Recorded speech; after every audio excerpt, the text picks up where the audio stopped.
Selamat pagi, salam sejahtera dan salam sehat untuk kita semua. Perkenalkan, saya Isabella Anissa Firena Mani dengan NPM C1B0 18002. Nah, di video kali ini saya akan menjelaskan beberapa materi, yaitu mata kuliah Manajemen Lembaga Keuangan dan Perbankan. Adapun materinya ada 4, yang pertama dana pensiun, yang kedua asuransi, yang ketiga pasar modal, dan yang keempat pasar uang. Nah, adapun materi yang pertama yaitu mengenai dana pensiun. Menurut Undang-Undang Nomor 11 Tahun 1992 tentang dana pensiun disebutkan bahwa dana pensiun adalah badan hukum yang mengelola dan menjanjikan manfaat pensiun. Adapun tujuan dari dana pensiun ada 3, yaitu yang pertama kewajiban moral. Perusahaan mempunyai kewajiban moral untuk memberikan rasa aman kepada karyawan pada saat mencapai usia pensiun. Yang kedua, loyalitas, yaitu dengan diadakannya program pensiun, karyawan diharapkan akan mempunyai loyalitas dan dedikasi terhadap perusahaan. Yang ketiga, kompetensi pasar tenaga kerja, yaitu dengan memasukkan program pensiun sebagai suatu bagian dari total kompensasi yang diberikan kepada karyawan, diharapkan perusahaan akan memiliki daya saing dan nilai lebih dalam usaha mendapatkan karyawan yang berkualitas dan profesional di pasaran tenaga kerja. Nah, adapun tujuan pengadaan suatu program pensiun bagi karyawan atau peserta antara lain adalah yang pertama, rasa aman terhadap masa yang akan datang, dalam arti tetap memiliki penghasilan pada saat mencapai pensiun. Yang kedua, kompensasi yang lebih baik karena karyawan mempunyai tambahan kompensasi meskipun baru bias dinikmati pada saat mencapai usia pensiun atau berhenti bekerja. Adapun manfaat dari pensiun yaitu yang pertama, pensiun normal atau normal retirement, yaitu usia pensiun normal adalah usia paling rendah di mana karyawan berhak untuk pensiun tanpa perlu persetujuan dari pemberi kerja dengan memperoleh manfaat pensiun penuh. Yang kedua, pensiun dipercepat, yaitu program pensiun biasanya mengizinkan karyawan untuk pensiun lebih awal sebelum mencapai usia pensiun normal.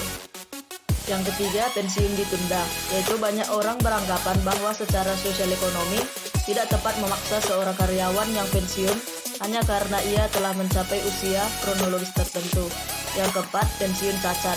Pensiun cacat ini sebenarnya tidak berkaitan dengan usia peserta, akan tetapi karyawan yang mengalami cacat dan dianggap tidak lagi cakap atau mampu melaksanakan pekerjaannya berhak memperoleh manfaat pensiun. Materi selanjutnya yaitu mengenai sistem pembayaran manfaat pensiun. Cara pembayaran manfaat pensiun atau benefit kepada karyawan dapat dilakukan dengan 2 cara, yaitu yang pertama, pembayaran secara sekaligus atau lump sum, dan yang kedua, pembayaran secara berkala atau annuity. Selanjutnya yaitu mengenai besarnya manfaat pensiun. Kesejahteraan karyawan dalam bentuk pensiun dapat dipandang sebagai hak karyawan dan dapat dianggap sebagai penghasilan atau gaji yang ditangguhkan. Selanjutnya yaitu peraturan dana pensiun. Hal-hal penting yang umumnya diatur di dalam suatu peraturan pensiun antara lain meliputi hal-hal sebagai berikut. Yang pertama, siapa yang berhak menjadi peserta. Yang kedua, manfaat apa saja yang akan diberikan dan dalam bentuk apa. Yang ketiga, kapan dapat dinikmatinya dan berapa besar manfaat yang dijanjikan kepada peserta. Dan yang keempat, dari mana sumber pembiayaannya. Selanjutnya yaitu mengenai jenis program pensiun. Yang pertama, program pensiun manfaat pasti. Kelebihan program pensiun manfaat pasti. Program pensiun manfaat pasti atau Definite Benefit Plan memiliki beberapa kelebihan sebagai berikut. Yang pertama, lebih menekankan pada hasil. Yang kedua, manfaat pensiun ditentukan terlebih dahulu, meningkat manfaat dikaitkan dengan gaji karyawan. Yang ketiga, program pensiun manfaat pasti dapat mengakomodasi masa kerja yang telah dilalui karyawan apabila program pensiun dibentuk jauh setelah perusahaan berjalan. Yang keempat, karyawan lebih dapat menentukan besarnya manfaat yang akan diterima pada saat mencapai usia pensiun. Adapun kelemahan dari program pensiun manfaat pasti, yaitu yang pertama, perusahaan menanggung risiko atas kekurangan dana apabila hasil investasi tidak mencukupi. Yang kedua, relatif lebih sulit untuk diadministrasikan. Adapun jenis kedua yaitu program pensiun iuran pasti.